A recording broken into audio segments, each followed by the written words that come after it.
I'm Quentin Collins, Assistant Director of LaSalle University's Solstice Master of Fine Arts and Creative Writing program. Welcome to the final in a series of 7 evening readings taking place here in Auburndale, Massachusetts as part of our January 2024 10-day residency, start of our spring semester.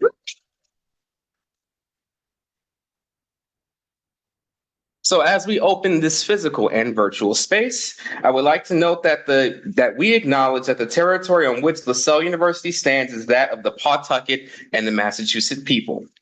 LaSalle's campus is a place to honor and respect the history and continued efforts of the Native and Indigenous community leaders who make up Eastern Massachusetts and the surrounding region. This statement is only one small step in acknowledging the history that brought us to reside on the land and to help us seek understanding of our place within that history. Ownership of land itself is a colonial concept. Many tribes had seasonal relationships with the land we currently inhabit. Today, Newton and Auburndale are still home to indigenous peoples, including the Nipmuc Nations and the Massachusetts peoples. For more information, please visit the Massachusetts Center for Native American Awareness and the Commission on Indian Affairs for the state of Massachusetts. And now for tonight's reading. First up, we will have alum and longtime serving grad assistant Kassie Rubico, who will be introduced by fellow alum and grad assistant Ellen Austin Lee. Then we will have faculty member Stephen Huff, who will be introduced by student Jess McSwain. And then we will conclude tonight with our faculty member Iain Haley Pollock, who will be introduced by student Eric Armstrong. Ellen, welcome up.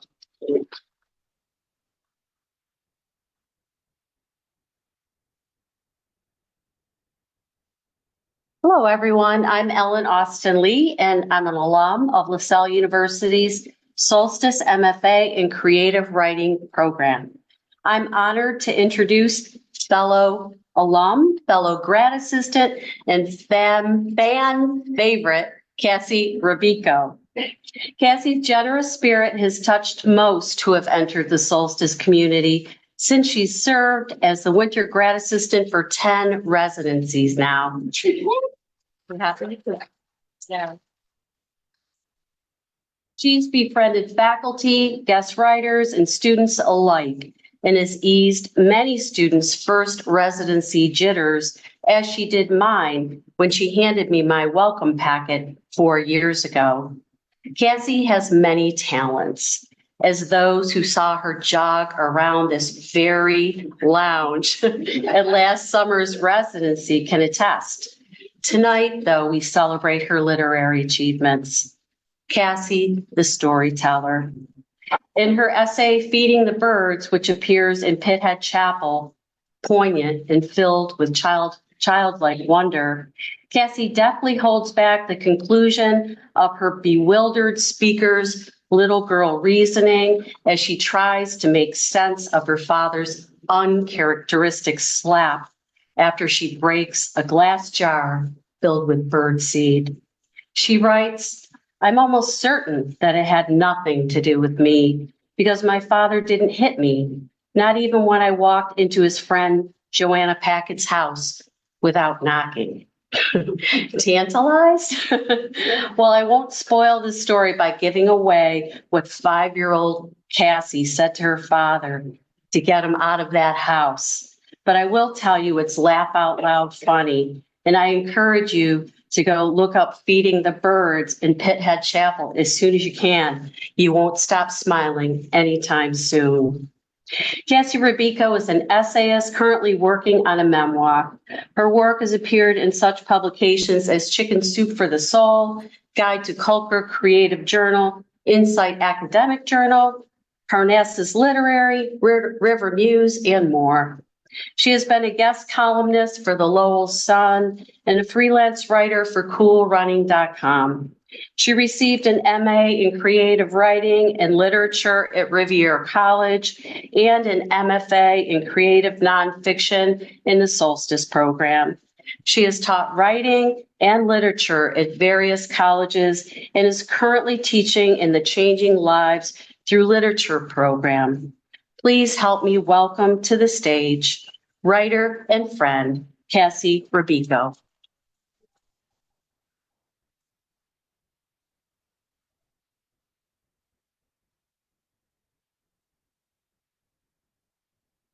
Oh my God, she makes me sound so much more interesting than I am.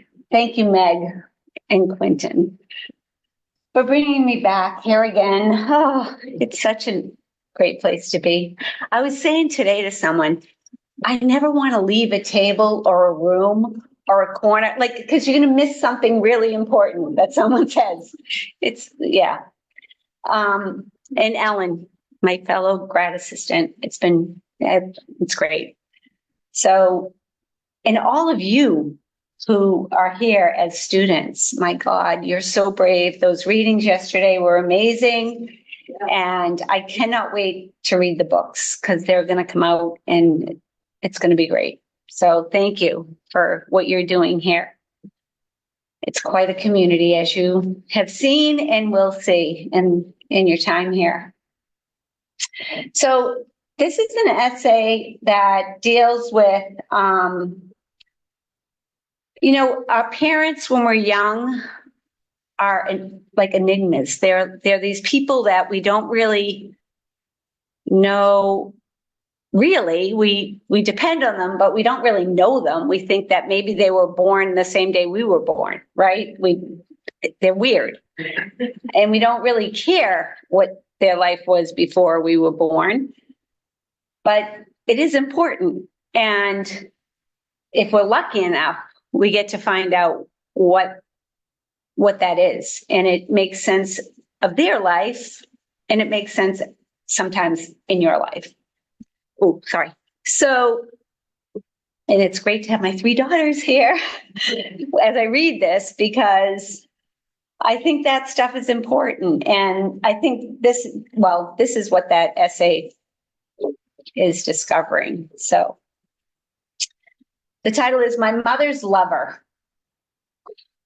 Lou was not my mother's lover. At least that's what Mom tells me when I call to express my condolences after Lucille, her best friend of 20 years, has passed away. We were not lovers, she repeats, in case I had missed it the first time. Lover is not a word that comes up in conversation with my mother. Sex is not a subject we speak of in my family, especially this early in the morning. Mom sidesteps my mention of the unseasonably warm weather we're experiencing in mid-September. People thought we were lovers, she continues, her 86-year-old tongue curling around the first syllable. I cringe.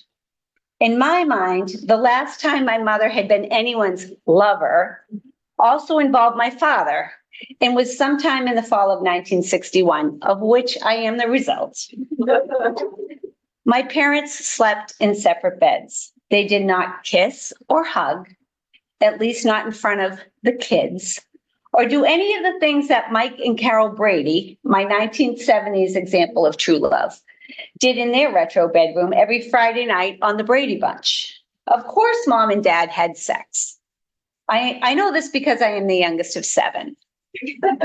This would mean that they would have had to have done it at least 6 times, because number 5 and 6 are twins, and possibly one other time.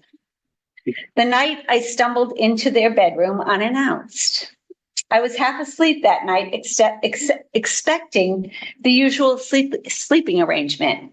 Dad snoring away in the twin bed closest to the door, and Mom curled up across from him in the bed next to the window.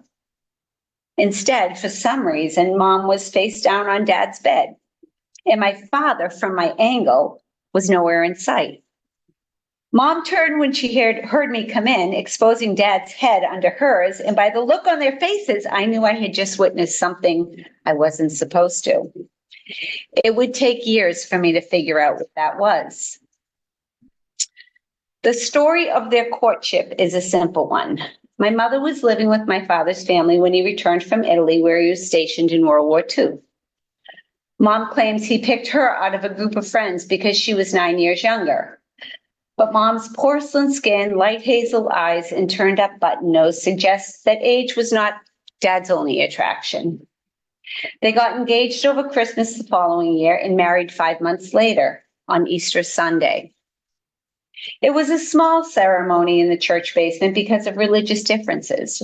Dad, Protestant, Mom, Catholic. I've seen only one picture from that day. In it, Mom is wearing a brown suit, a pillbox hat, and half a smile.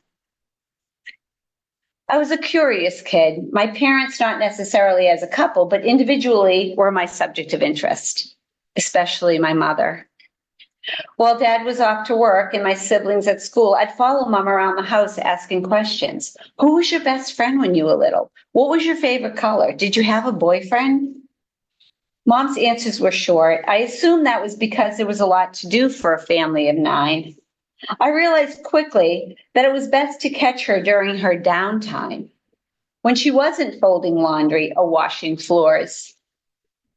Sometimes she'd take time off and soak in the tub. The spicy scent of ginate would seep under the bathroom door into the kitchen, where I'd sit on the floor, leaning against the door asking, "What was your first grade teacher's name? Did you have any pets?" One afternoon while Mom was taking a bath, I followed the line of smoke from the ashtray on the kitchen sink out of Mom's sight. I picked up her lit cigarette and placed it between my first and middle fingers.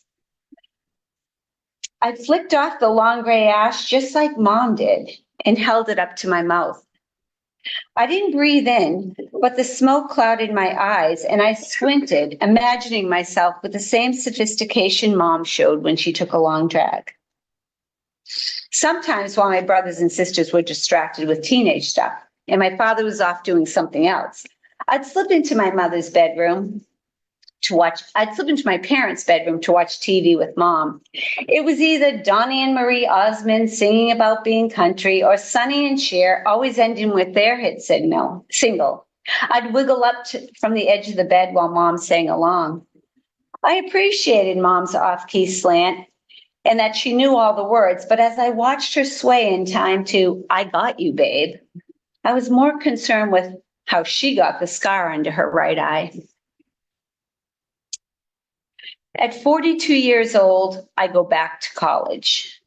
In a creative writing class, my first semester, the assignment is to write a short story. Sue Monk Kidd's novel about a young girl who runs away from her abusive father is fresh in my mind. Even with my mother's protective recount of her childhood, I know enough to make a connection, so I decide to attempt a similar story. Perhaps it is the word fiction that gets Mom to agree to help by meeting with me once a week to discuss her childhood. On Friday afternoons, we sit across from each other at Mom's kitchen table. We share pizza and a salad. I pepper her with questions. This time, there are no piles of laundry to fold or knee holes to patch, so Mom's answers are different. They're more detailed. She describes her fun-loving mother, the grandmother I never met, her warm hugs, boisterous laugh, and undying patience with my mother and her 3 younger sisters. The kindest woman I ever met, my mother says. She says this one Friday before describing how she sat with her mother on a hospital bed in the living room for 3 months, feeding her and bathing her until the day she died. That morning, my mom had to wake her younger sisters to tell them their mother was dead. Mom was 12. That semester, I learned what I had begun to suspect about my mother's father, the grandfather I never met. One Friday, she starts the story with how, after her mother died, her father would come home from the bar strapped to his horse. He was too drunk to sit up straight, but that crazy horse knew his way home, she laughs. That same day, she describes what it was like living with her father and sisters in a tent in the woods after they were evicted from their house. We stayed out there just until after the well froze. I'm listening while trying to imagine myself and my 3 daughters living in a tent. But thankfully, that's not our life, so it's hard for me to put myself there. The weather wasn't the worst part, Mom says, no longer laughing. She hesitates before describing how at first her father hung a thin sheet from the top of the tent to create a barrier from his daughters who were curled up to a cot and himself wrapped around a strange woman. I picture my mother as a young girl lying next to the drunk couple, wishing that for them both to pass out. After a while, he stopped hanging the sheet, she says. My mother was upfront about her education, how she had to quit school halfway through her junior year to get a job. I also knew that that was the same year she had become an orphan. This is not because her father had died, but because she had to get away from him to survive. As a young girl, I never thought much about what that meant, not until I had a daughter that age. One Friday, Mom explains why she left and never saw her father again. He insisted I start riding my bike to and from my waitressing job, she said, so that he could have the $1 it cost to ride the city bus. My friends and I had planned to go out after work that night. Mom looks down at the half-eaten slice of pizza on a plate. I asked my father if I could keep the dollar to go with them. She looks up, but not directly at me. That night he came home drunk. I pick up my fork and move around some pieces of lettuce, giving her space to continue if she decides to. I want to know. I don't want to know. Did my grandfather rape my mother? I fought him off, she says. My father took on a lover of his own just before I was born. I'll call her Jane because that's her name.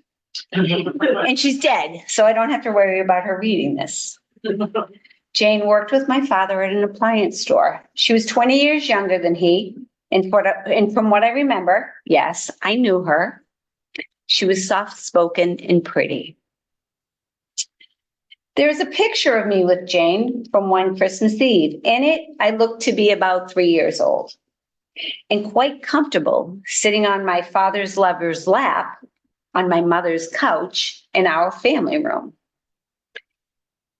It's quite possible that my mother took the picture. I never thought much about Dad and Jane or Jane in general until Dad had a stroke the year I turned 20. I found out at some point, days or months or maybe even years later, that Dad had been at Jane's house installing a refrigerator just before the stroke happened. My mother knew of this detail immediately. What I did not know until one Friday when we were meeting many years later was that my mother invited Jane to come to the hospital to see my father while he was recuperating. I thought it might make him feel better, Mom says. 1 year later, close to the date of the anniversary of Dad's death, a wedding announcement came to the house. Jane married someone else. My father cried. My mother cared for my father for 12 more years until his death. Mom gives me the details of Lucille's celebration of life. Some people thought Lou and I were lovers, she repeats. And yes, we did have a loving relationship. I picture my mother in her studio apartment, pacing from the kitchen table to the couch, trying to justify a loving relationship with another woman to her daughter, who has been divorced twice. My opinion still matters to her. Mom, I finally say, knowing there is no way around this. It's okay if you were lovers, but we weren't, she insists before hanging up. Thank you.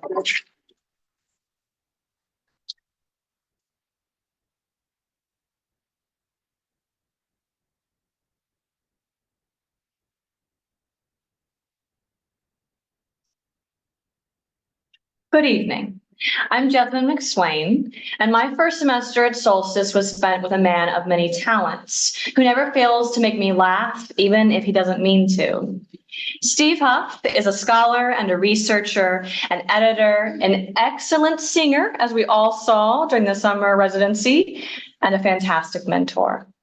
He's also witty, humorous, well-spoken, and knows a baffling amount of information. He lies in wait, listening intently to his unsuspecting victims, flipping through his database of information, and then bang! Steve contributes to the conversation and adds dimensions and depths you never knew you needed. Plus, he adds a few jokes here and there and makes you laugh again. Steve started the Movable Marquee in 2023, which is a blog full of fun facts on classic cinema. This is another extension of his database of knowledge and an easy way for all the people in this room to subscribe and support his streaming service each month. Steve is an accomplished writer in fiction, nonfiction, and poetry. He's published 2 short story collections, A Pig in Paris and Blissful and Other Stories, 3 poetry books, The Water We Came From, A Fire in the Hill, and More Daring Escapes, and last year in 2023, Resting Among Us, a book Steve describes as a travel log for literary pilgrims.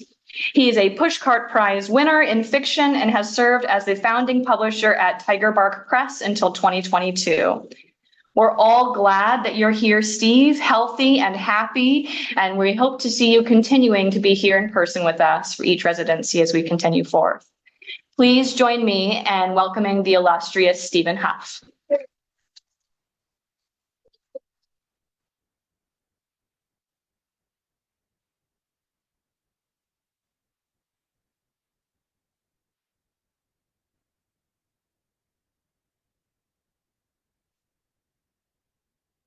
Thank you, Jess. And thank you, Jess, and thank you, Meg and Quentin and Ellen and Kassie. And I'm really happy tonight to be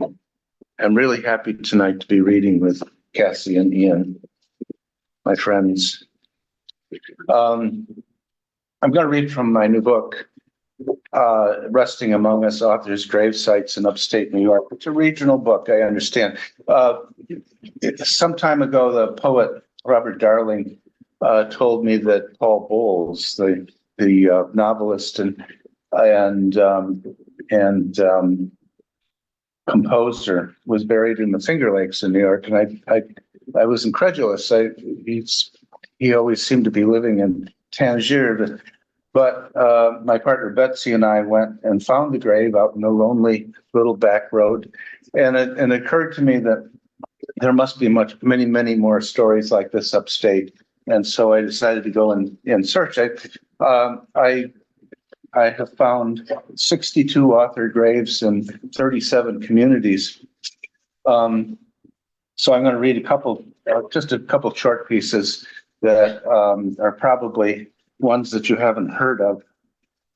This community here is Stamford, New York, down in the southern part of the Catskills.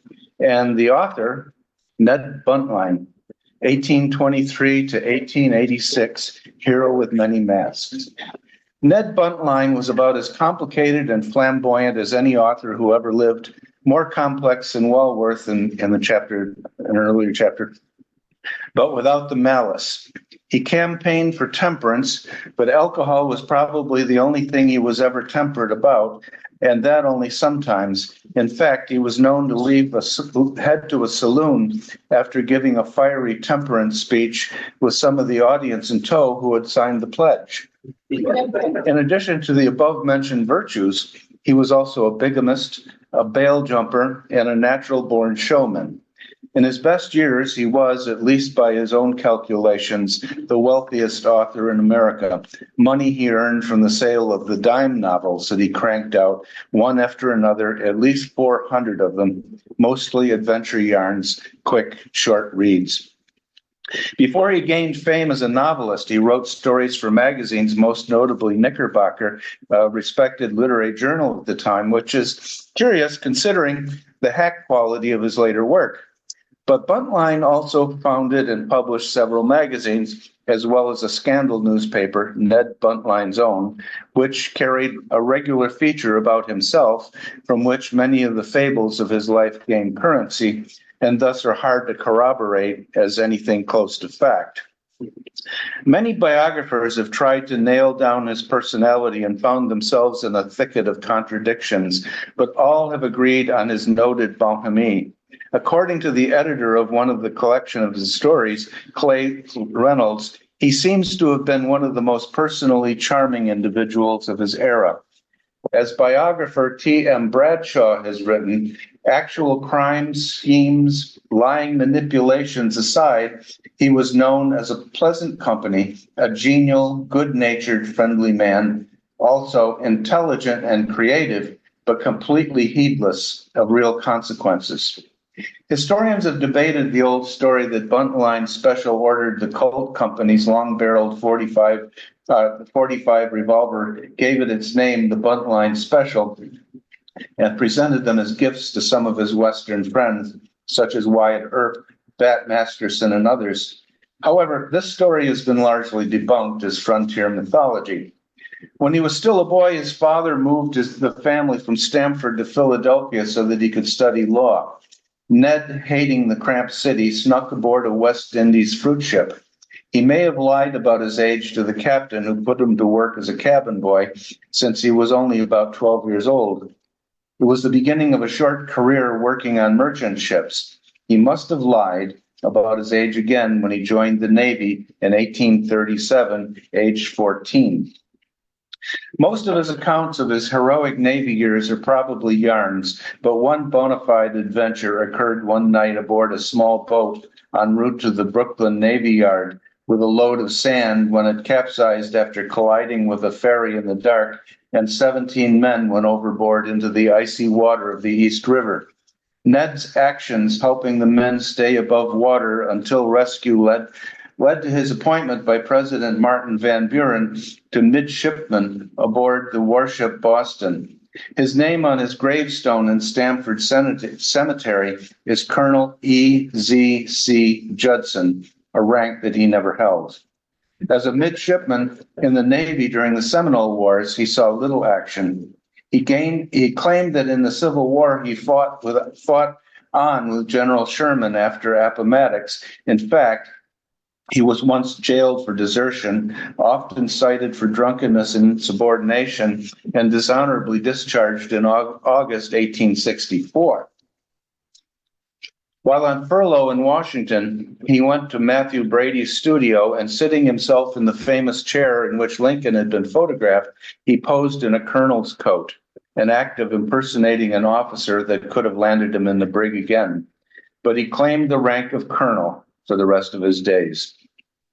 His relationships with women were often tempestuous. He married at least 9 times. According to biographer Julia Bricklin, he did not bother to divorce several of the women before remarrying. In New York City, a woman named Kate Hastings accosted him on the street and thrashed him with a horsewhip for writing in his Ned Buntline's own that she operated a brothel. One incident in which he was shot and wounded and lynched and yet survived made news far and wide. In 1846, he was in Nashville writing for one of his magazines when he became involved with Mary Porterfield, the teenage wife of Robert Porterfield, fireman and auctioneer's assistant.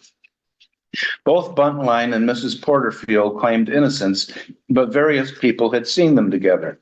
Robert Porterfield, deranged with jealousy, went looking for Buntline with a gun and fired several shots at him.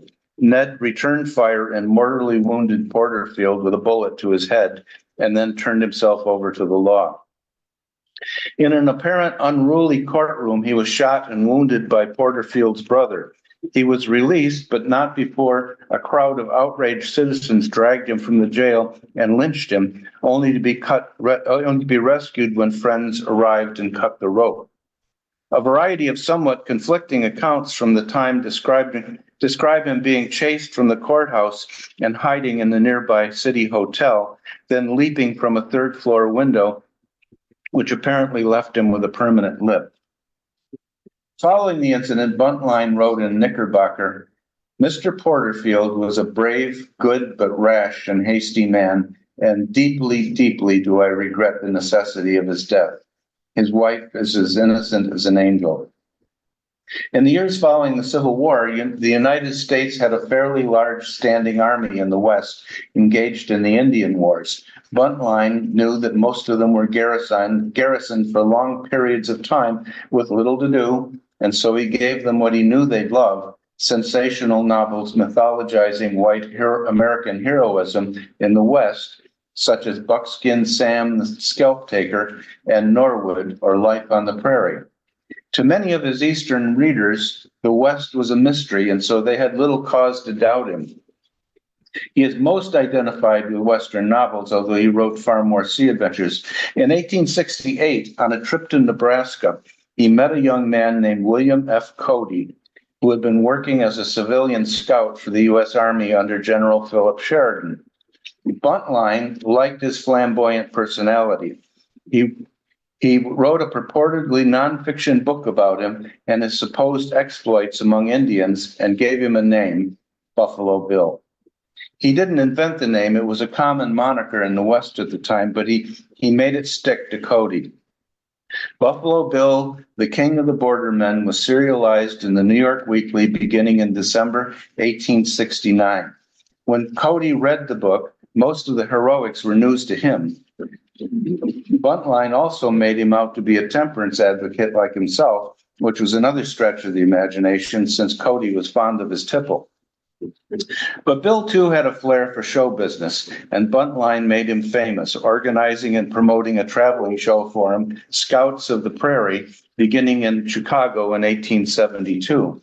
The entertainment consisted of Western scouts on horseback, Indians, sometimes real, sometimes actors, and a rough, hurriedly written script for good old-fashioned Western shootouts.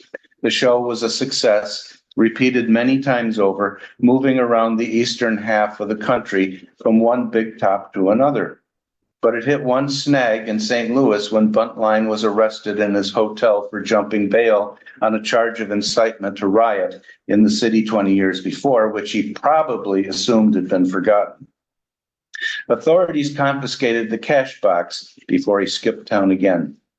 Buntline wasn't one to let adversity spoil his day. When Buffalo Bill decided to split with Buntline and run his own show to be called Buffalo Bill's Wild West, casting none other than Wild Bill Hickok to play Buntline's part. After all, unlike Buntline, Hickok was a handsome fellow. Buntline started a rival show, bringing in real Comanches instead of actors, and two white scouts, Arizona Frank and Dashing Charlie. And anyway, he made easier money on Bill writing the Western novels Buffalo Bill's Best Shot, Buffalo Bill's Last Trail, and Buffalo Bill's Last Victory. Certainly, he helped to create the romantic and largely mythical images of the American West, perpetuated by authors like Zane Grey and Louis L'Amour, and traded on by Hollywood actors and directors such as Tom Mix, William S. Hart, John Wayne, John Ford, Howard Hawks, and multiple TV shows of the 1950s. He surely made his mark. Gravity caught up with Edward Zane Carroll Judson, aka Ned Buntline, on July 16, 1886, when he died of congestive heart failure in his Stamford home. In the last months of his life, he was confined to an invalid chair, tended to by his last wife, Anna Fulton. But the mayhem was not over. At least two former wives went after his Civil War pension, and Anna was forced to sell their house to make good on his debts. Yeah. Now, I'm just going to read a very short piece. We're going to go to Rochester, New York now. This is, some of you may know this person, Adelaide Crapsey, 1878 to 1914, inventor of the cinquain stanza. It has been suggested that the famous heresy trial that the Episcopal Diocese of Western New York brought against the Reverend Algernon Crapsey, rector of St. Andrew's Church in Rochester, hastened the death of his daughter Adelaide, since she was reportedly distraught over her father being defrocked. In his trial, which was sensational news across the nation, what, heresy in this day and age? He was charged with preaching far afield of church doctrine, such as that the virgin birth of Jesus and his resurrection were a fable, and that Christians ought to disregard those stories and simply follow his teaching. Certainly, The ridiculous medieval trial was hard on her. She was the only member of her family to attend it. But I think that it is unlikely that the trial was responsible for Adelaide's decline. Algernon was convicted in 1906. Adelaide's tubercular meningitis appeared in 1908, and that was after accompanying her father to a peace conference in The Hague, followed by a walking tour of Wales. She died in 1914 after an extended time in a sanitarium in Saratoga Springs. In fact, her illness had progressed so slowly that she had begun to think it a misdiagnosis. She went ahead and took a teaching post at Smith College until the disease became undeniable. Tuberculosis was all too common in those days, and it was a virtual death sentence. But it was during her time in the sanitarium that some of her strongest verse was written. Adelaide was a powerful poet and an inventor of the now well-known 5-line cinquain stanza form of 22 syllables, influenced by the Japanese haiku and tanka forms, which, according to her biographer, Karen Alcalay-Gut, is the only original American stanza form. However, she did not live to see her poetry published, although her friend Jean Webster, grandniece of Mark Twain, submitted poems for her when she did not have the strength herself, and one was accepted by a national magazine, Century Magazine, just before she died. Rejections are disheartening to any struggling poet, and Crapsey had her share, but she seems not to have let those disappointments discourage her. After her death, the mystic architect, theosophist, Claude Bragdon, who lived in Rochester and was a friend of the Crapsey family, published her poems with his own company, Manus Press. Her posthumous book was titled simply Verse, 1915, and this was followed by A Study in English Metrics, her book on prosody.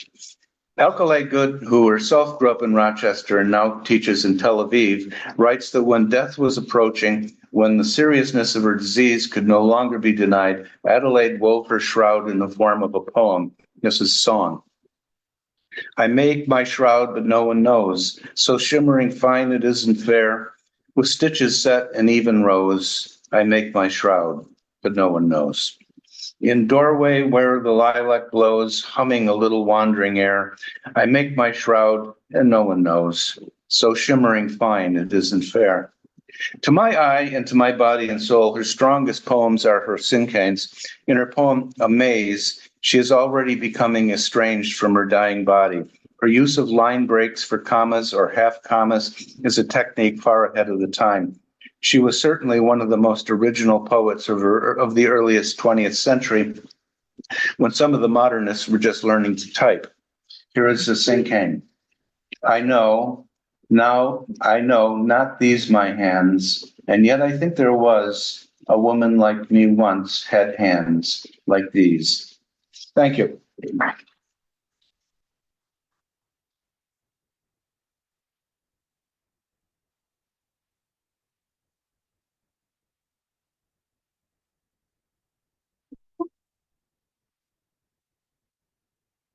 Good evening, everyone. I am Eric Armstrong, and I have the fortune of introducing you all to Iain Haley Pollock. At first, the first scratching of this introduction, I had not yet met Iain. I had only heard of him, read one of his poems in the Poem a Day email, seen his name on the website, and was told I should definitely get him for my mentor if I could. In my mind, Iain was almost mythological, a solstice giant. This is fitting since he is a longtime faculty member of the Solstice MFA program and serves as a contributing editor for poetry at Solstice Literary Magazine. As well, he is the author of 2 poetry collections. His first collection, Spit Back a Boy, was awarded the 2010 Cave Canem Poetry Prize. And his second collection, Ghost Like a Place, was nominated for the NAACP Image Award. His work has also appeared in African American Review, American Poetry Review, The Baffler, New York Times Magazine, The Progressive, and more. If that were not enough, Iain also curated the Rye Poetry Path, a public poetry installation in New York, directs the MFA program at Manhattanville College, and serves on the Slappering Hall Press Advisory Committee. His work covers everyday spaces, a graveyard, the train, the porch, an abandoned church, and deals with themes of family, race, trauma, and place. In the words of Brooks Haxton, Iain plunges with imagination into the timeless work of loving witness, resonant with high style and the blues. And these poems, as Meg Carney put it, tell us there is a faith in the body, in humanity to bear its burdens. Now, after having met Iain, it is in fact true that he is a giant. However, not just because his towering height, booming voice, and impressive CV, he is a giant because of his immense spirit, his kindness toward his students, his thundering laughter, his passion for writing and teaching, and his deftness with this small and explosive thing we call a poem. Everyone, please welcome Iain Haley.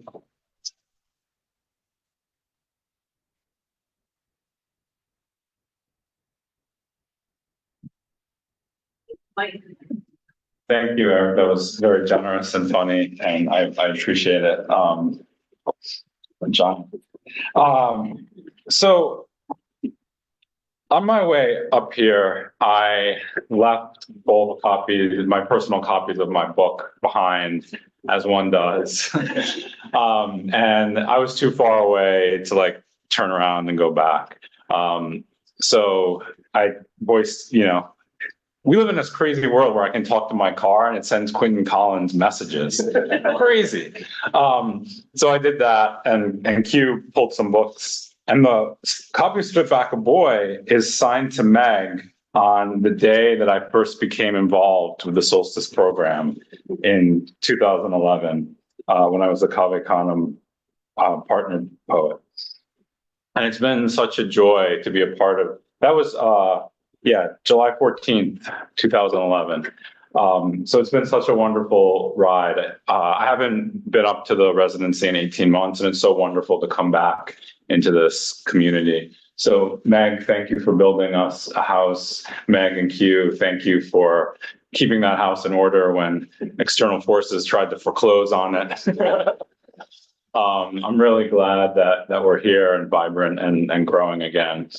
I think I got really excited to come back into the community. I think my reading might be a little long. Please do not take it as rudeness. It's exuberance to be back among all of you. I'm going to do a retrospective. I'm going to do two poems from my books. I have a book coming out in fall 2025. So I'll read you some new poems, and I'm gonna keep plugging away. So I'll read you one new poem that I wrote this fall.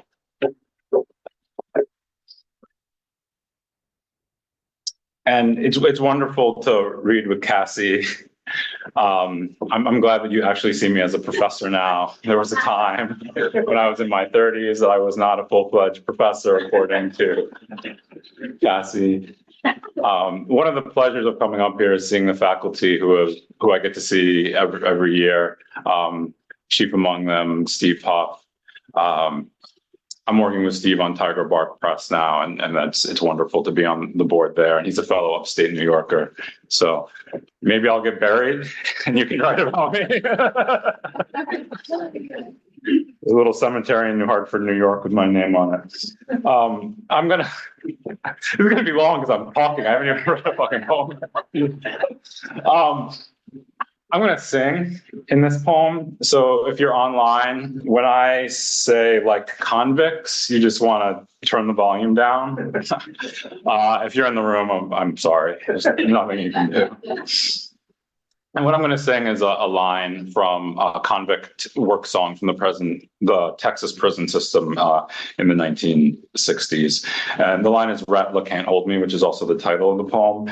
And Rattler was the dog that was used to menace and guard the men who were often hired to work on the side of the road or doing other odd jobs at the behest of the state. Rattler can't hold me. Day levels to dusk, and they remind us of rolled down windows, night breezing through, of driving nowhere, mileposts like drifting sparks along the darkened shoulder, Of R&B hooks they emptied from their lungs like the rotting sweet of old mess from a vase. We will lose them. And all our sadness will be old Arkansas, rural and misspoken, its roads smudged by the fog's blueprints, its pine board shacks daubed with mud to keep out mosquitoes and the cold. The kitchens and porches where we aren't will cease to exist. We'll miss rain in autumn, dousing the fire of the leaves. Wind writhing like a water moccasin. Like convicts, we'll sing, Red Luck Kane, hold me. Red Luck Kane, hold me. While outside the fence, poplars, stripped by gypsy moths, stand bare.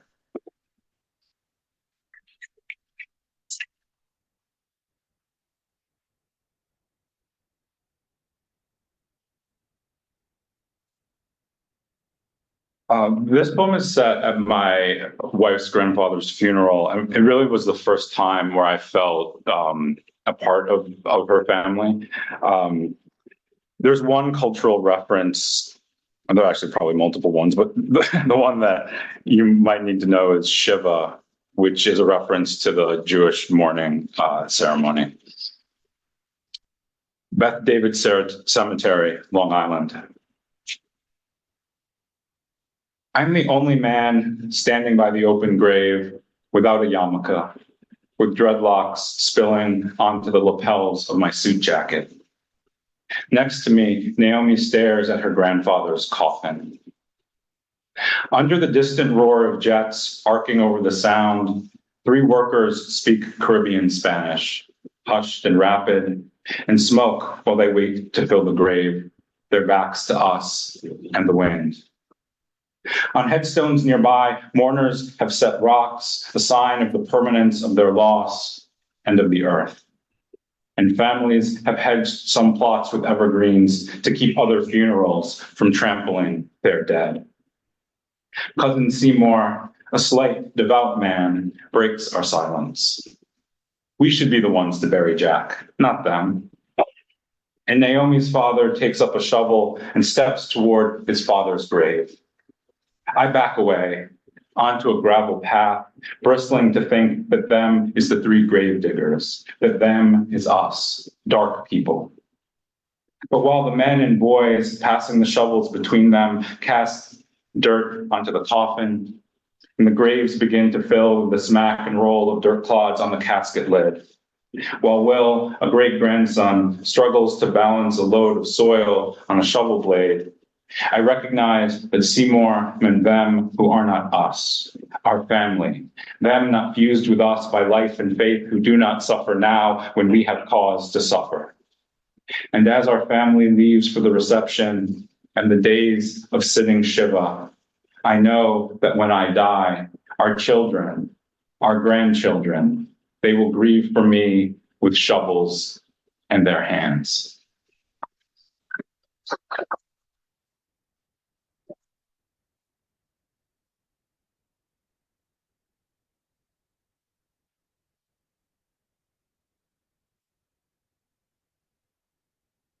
An abridged history of American violence. The boys are kicking over garbage cans and smashing car windows with heaves of glass bottles. Time in the pest house of school or remediation on a road crew has moved them to boredom with bare knuckles and stolen knives. Soon, their insecurity will concentrate on the grip of a Glock till an enemy, who a minute before was unknown and not an enemy, appears under a streetlight. The provocation will be slight, soft palms hardened to a shove. In days to come, friends of the enemy will strip bark from the few trees they know and graffiti their grief onto the trunks. And the boys, even after the votive jars have filled with rainwater and plastic rose bouquets have somehow wilted in the humidity, the boys will also mourn their killed. In their woe, they will want for a light to slow drag through them, a light like the reflection of sequin or chrome. They will not find it, and they will not find it. until they are discovered face up in a dirt lot where neighbors remember a house a while back was torn down, where now bricks and teeth of glass push up like Indian bones through the soil.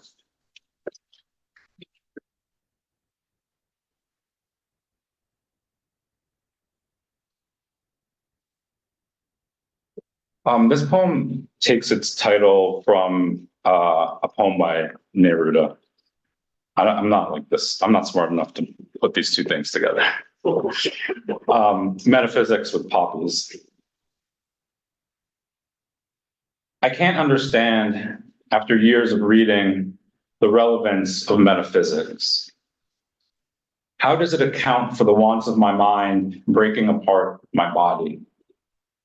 I prefer to think of poppies, the variety fated to bloom blood red, or of planting poppies, any flowers in truth, how they come to us in plastic pots, how, after we shovel them a place in the earth, we extract the flowers from their vessels, how, while we lower them down into their potting hole, ganglionated roots and the dirt compacted around those roots retain the container's shape. I am interested in the shape of things. Is that the relevance of metaphysics? You know I'm hiding again, don't you? Still the boy between the cedar and the wedge of stone wall where, lying flat, he cannot be seen from the first house his parents ever owned. I am hiding because I am tired of broken promises, my country's and my own. I thought we promised never again to clothe bodies, especially of children, in chain link. But here we are. And me, I promised to jettison the anger that howls away at those, especially the children, I mean to keep closest to me. But here we are, anger not exercised, stashed instead on a high shelf, loaded and with the safety off. I need that anger. Brandishing it, I feel most electric and alive. That's not quite it, but I cannot make the story only about me. We would not let a woman and a man and their sons walk across a bridge. Or if we had, when they arrived, we would have outfitted the boys in that broken promise of fence. I can't understand what we feared. Maybe that we'd fall out of love with a country that was never as we imagined it. Maybe that we'd fall out of love with ourselves. The sons gathered between the woman and the man. The four hitched arms and waded into the water we've decided separates that place from this place. As the four experienced it, swollen and churning with a confluence of spring rain, the river was both real and abstract. You know the resolution. Water suddenly high, wrench of undercurrent, the boys drowned. The first son washed into a backwater matted green with reeds eroded out of their soil, where downstream and returned to the other side, the second son floated to something like rest, soda cans bobbed with him in the shallows. As the mother and the father could not, I am afraid that I cannot protect my children. I use my anger to keep myself and them alive. This is wrong. I am wrong also to make the story of the woman and the man and their sons about me. I made a different promise, never to masquerade in stories not my own. But I hid behind them, their story, as I hid behind metaphysics, poppies, anger, a cedar, and fear. I hope it matters, although I suspect it doesn't, that I broke this promise in good faith. Their story is not my story. But if I don't see myself in them, the four in the water and not on the bridge, what do I stand in relation to? What are my properties?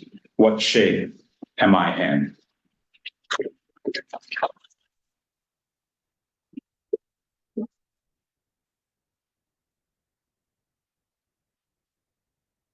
I started to draft this poem.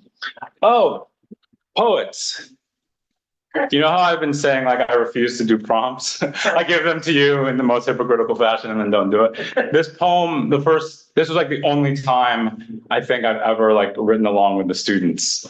That poem started, I can't even remember what the prompt was, but I gave a prompt and it was a prompt that got me writing. It was, so it started probably 4 or 5 summers ago.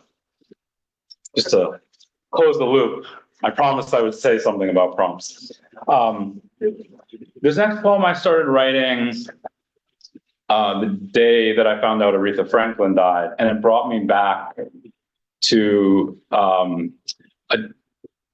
being up at the Frost place. I was invited up there one summer. Meg, I think I saw you the next day.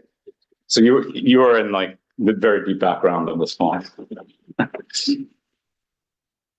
There are song lyrics in this, but I'm not even going to do Aretha the injustice of trying to sing them. So if you know people, get ready, have it in your head, because you're not going to get it from me. Lady Soul.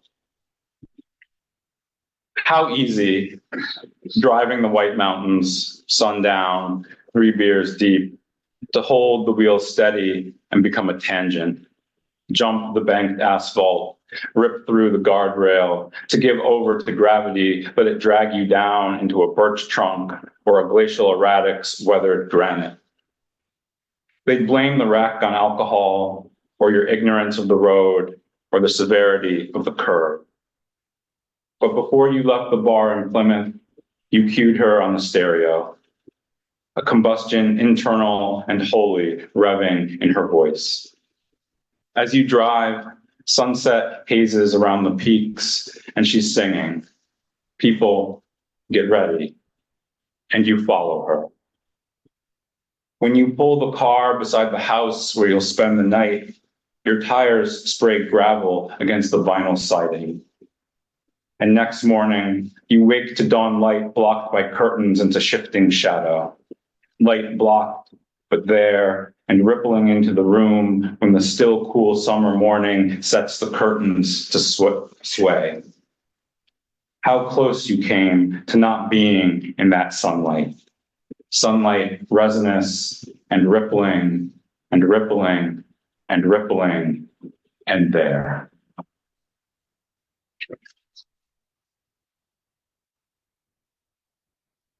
Y'all clapped harder when I'm offended. I understand that. I've been thinking a lot about, as I think we all have, like about the climate crisis. And I have this, I taught high school for a long time, and I have this I taught this very brilliant child who like tracks me down and calls me and will just like,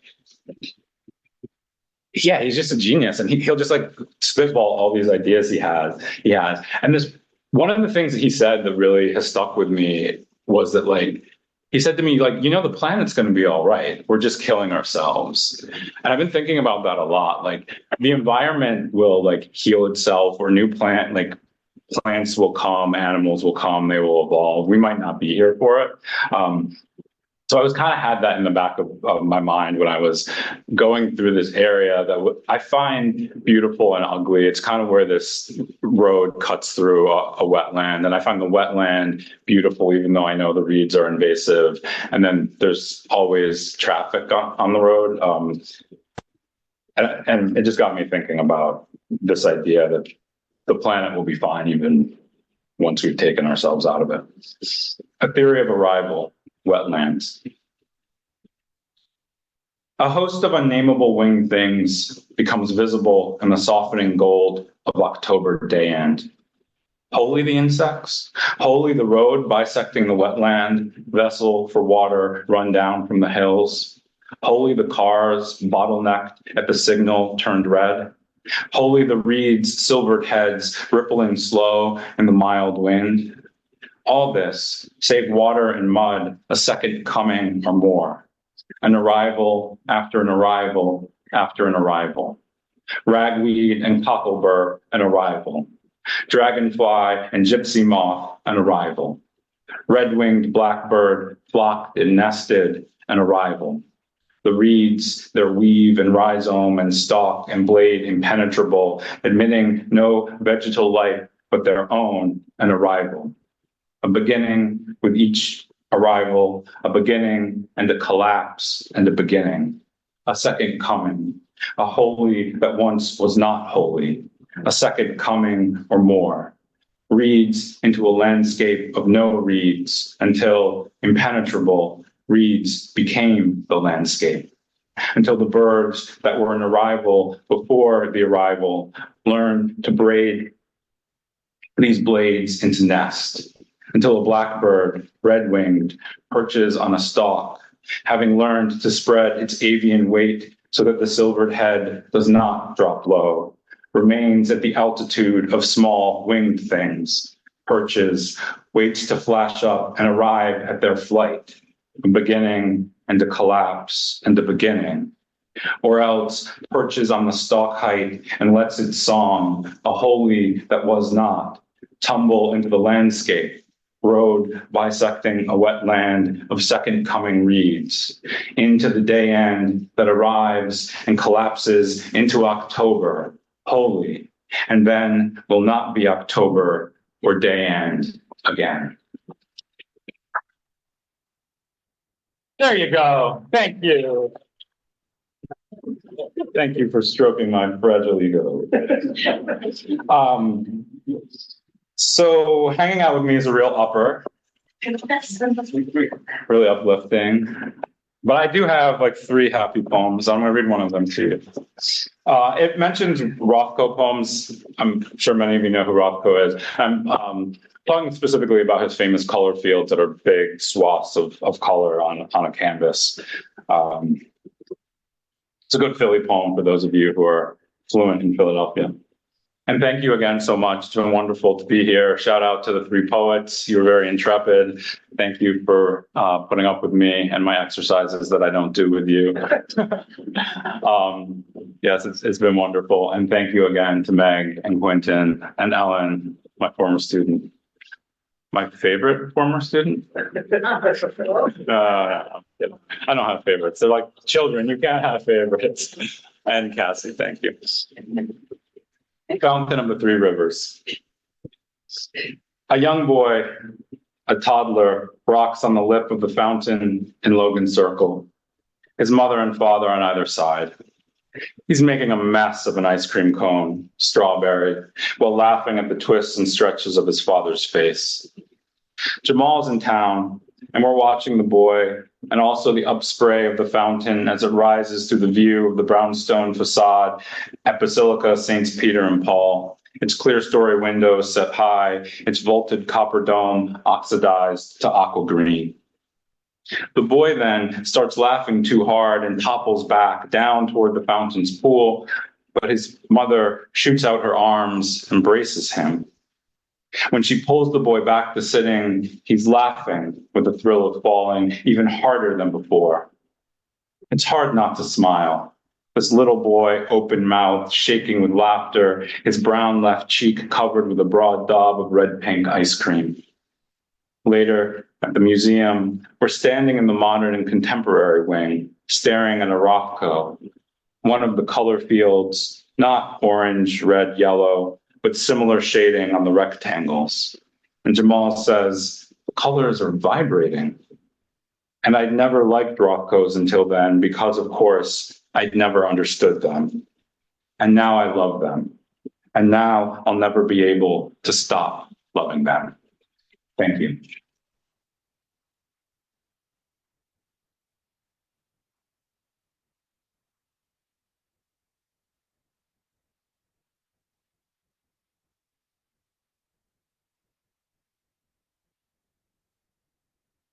I see you over there. I see you. All right. Second favorite student. Oh. It's all right. I'll see you in 3 weeks at AWP. I'll make it up to you. All right. Well, What a wonderful reading that was. Let's have another round of applause for Kassie, Steve, and Iain.